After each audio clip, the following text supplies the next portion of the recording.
Nay, saan kayo nanggaling? Kanina pa kita tinatawagan, di mo naman sinasagot. Anak, pasensya ka na ha. Kasama ko kasi yung mga pulis. Pinuntahan namin si Via. Gusto ko lang i-confirm kung may kinalaman ba siya dun sa nambubulo sa akin tungkol sa paghahanap dun sa kakambal mo. Oh, may nakuha kayo? Pero alam ko may kinalaman si Via dun. Alam ko na meron siyang tinatago. Oras na malaman ko na pinaglalaruan niya ako, sisiguraduhin kong tatapusin ko yung larong inumpisa niya at ako ang mananalo. Nay, baka masyado na kayong nakafocus dyan na napapabayaan nyo na yung sarili nyo. Anak, hindi ako titigil hanggat di ko nakikita yung kakambal mo.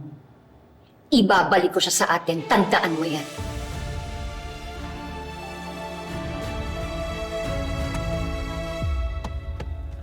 Lia, sigurado ka ba na safe dito? Sigurado ka ba na walang makakakita sa atin dito?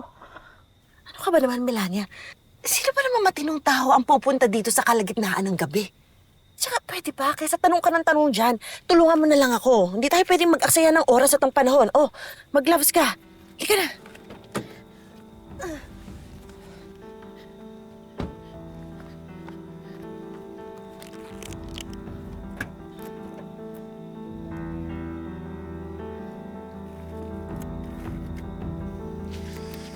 Melania!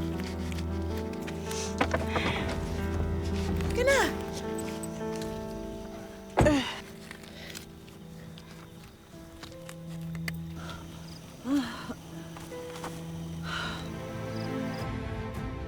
Via. Via, parang hindi ko kaya. Parang hindi ko kayang gawin to kay Darius. Ano pinagsasabi mo? Pinagpupukpuk mo na nga eh, napatay mo na nga. Ngayon ka pa ba matatakot? Eh, hindi ko naman sinasadya yun eh. Nabigla ako. Wala akong choice. Pwede ba, Melania? Huwag ka na mag-inarte. Nangyari na ang nangyari. Now we have to do this kung ayaw mong makulong. Hindi ko dyan. Sige, walahin.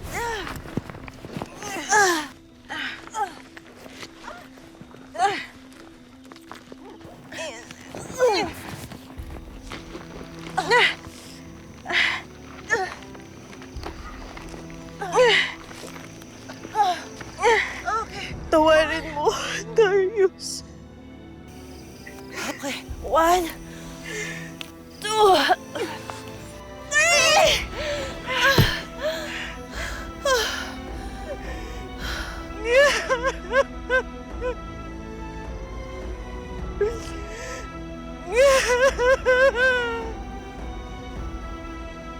Melania, tama na yan. Baka may makarinig pa sa'yo.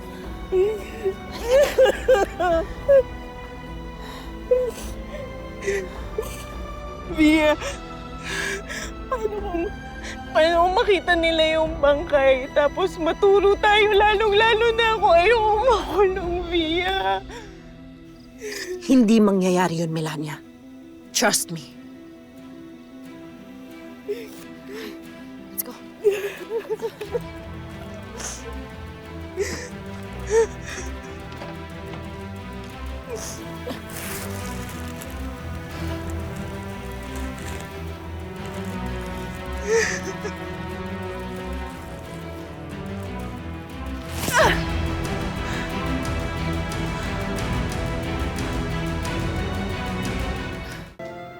Nika? Ginulat mo naman ako? Ate, okay ka lang? Para ka naman nakakita ng multo. Eh kasi naman, bigla-bigla kang sumusulpot dito. What are you even doing here at this hour? What's wrong with you? Dati naman ako pumupunta dito kung kailan ko gusto. Hindi ka naman nagre-react ng ganyan. May nangyari ba? It's just not a good night. Lalo na iniwan na ako ng kuya mo. Actually, dapat nga hindi ka na pumupunta dito eh. Ah, so ganon. Dahil nag-iwalay na kayo ni Kuya, tapos na rin yung friendship natin. What's that? I think it's just pasta or maybe wine. I honestly don't remember. Anyway, it's been a long night. Ang dami nangyari tonight, so I need to rest na. Huh? Okay, good night.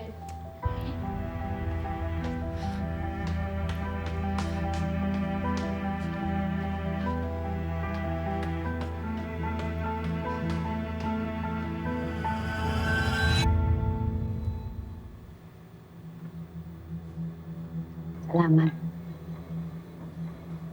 Thank you, Belle. Okay. Mabuti naman at hindi na nagpaparamdam sa iyo si Darius. Baka natauhan na siya at na-realize niya yung mga kawalang iyaang pinaggagawa niya sa iyo. Mabuti na nga rin po ito, madam eh. Kasi kahit na ano pong gawin niya, hindi na po kami mababalik sa dati. Hindi ko na siya mapapatawad.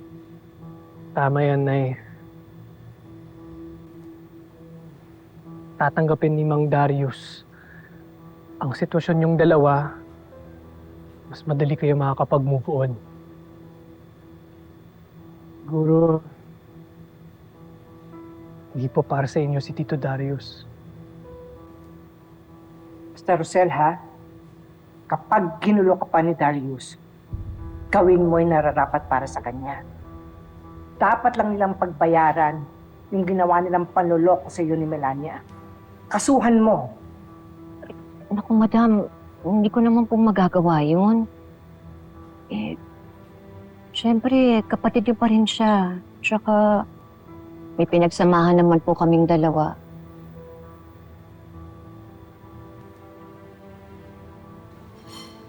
Rosel? Rosel, may naghahanap sa'yo. Kayo po ba si Rosel Pascual? Asawa ni Darius Pascual? Ako nga po. Bakit po? May kailangan po kayong malaman tungkol sa asawa niyo.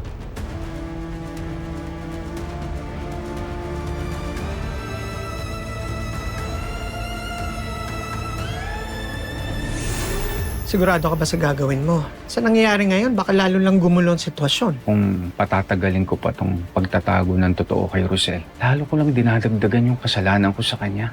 Kung yung sasabihin mo tungkol sa nangyari kay Darius, alam ko na.